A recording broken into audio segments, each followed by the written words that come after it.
Hi, I'm Paul Jay from the Real News Network, and joining us from our studio in Washington, D.C. at the McClatchy offices is McClatchy journalist Greg Gordon. Thanks for joining us again, Greg. Thank you, Paul. So Greg has been doing a series on the Goldman Sachs subprime mortgage business, and one of the companies Goldman Sachs did business with was something called New Century in California. Their officers earned something in the range of $40 million in salaries in about 3 years between 2002 and 2005. Much of it deals with Goldman Sachs. Greg, tell us how this all worked. Well, these companies that started making subprime loans were pretty small companies in the mid-90s. And they were using credit criteria that were generally passable. They had a slightly higher mortgage default rate than maybe the conventional mortgages, but they weren't a huge risk at that point. But something happened in the ensuing 5-7 years. Wall Street started getting into the game, the subprime game, of buying up these mortgages and converting them to bonds, high yield bonds that were very attractive because they had AAA ratings on the bulk of the securities. So when this secondary market began to grow and it got to the point where the appetite of these Wall Street firms was insatiable, this just fueled the entire housing market because the subprime lenders were cranking out more and more loans. The demand was greater and greater from Wall Street, and they were selling these packaged securities all over the globe. And Goldman Sachs got into the game in 2001. It had a mortgage operation for 17 years, and basically they just bought and sold loans. And all of a sudden they were buying loans and converting them into securities, and they did so. They were not the biggest player. They were by far from the biggest player in this. I think the closest to the top they ever came was a 6th place ranking in 2006.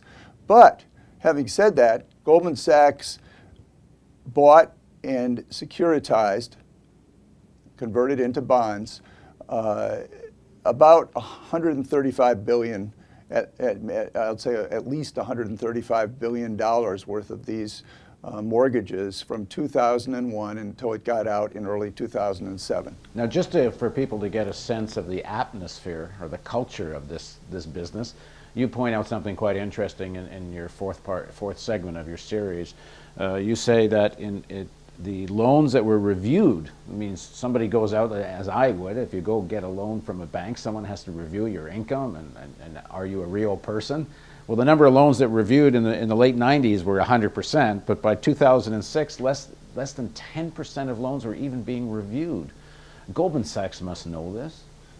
One would think. I asked Goldman Sachs whether they felt pressure from mortgage lenders, subprime lenders, to ease up on the number of mortgages that they were reviewing, to ease up on their so-called due diligence standards.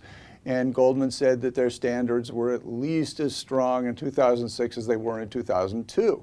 But in this story, I quoted from Goldman's own prospectus on one of these bundles. It was a 9,800 mortgage bundle in early 2007.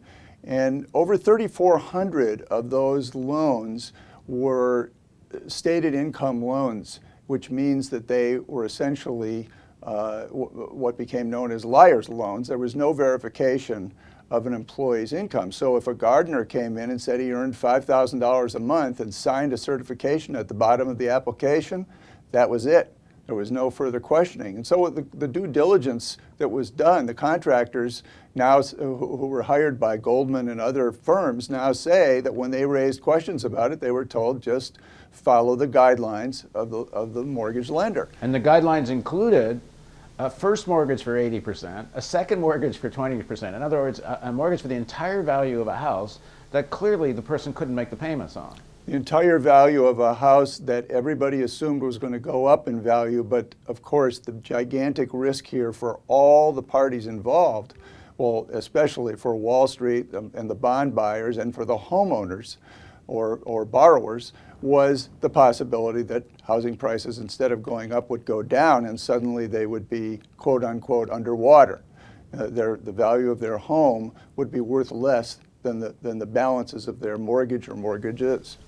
So the people organizing this, I don't know any other word than Ponzi scheme, are making millions and millions of dollars in fees and salaries. You talk in your article about New Century taking 300 of their staff to Spain for a vacation, spending anywhere from $400 to $16,000 a night for a hotel room. The excess is the lavishness is past excessiveness. So in the final analysis then, this Ponzi scheme for Goldman Sachs, they start to realize, now we're going back to part one of your series, they start to know at some point this is all going to explode. They start, one, to insure themselves, which I guess is legal enough, except that insurance winds up being with, to some extent, with AIG, so you wind up with, in the end, taxpayers' money as actually becomes the insurance for Goldman, and somehow Goldman's quite clever at making sure that that's going to happen. But the other thing they do, which you pointed out in point one, is they do dump a lot of this on their clients without telling them. So in the final analysis, isn't all this illegal? That is the question that the courts will probably have to decide ultimately. At least one of the experts, the law school securities experts that we spoke with, predicted that the disclosure of these secret bets in the same time period as they were selling all these securities was going to trigger some more lawsuits against Goldman Sachs and maybe some of the other firms, but particularly against Goldman, because they were the smart ones who got out and made bets the other way when they saw potential trouble ahead. And the question is, what is the obligation, and what did Goldman know about these mortgages? Is it really possible, given what's in their own prospectuses, that Goldman Sachs didn't know that these mortgages were way, way overrated? Well, it seems not only must they have known, they actually took measures to protect themselves, knowing that this thing was going to blow up in their face. I think let's do one more segment of the interview, Greg, and in that I want to ask you, has anything changed? What's to stop this all from happening again in one form or another? Please join us for the last and final segment of our interview series with Greg Gordon.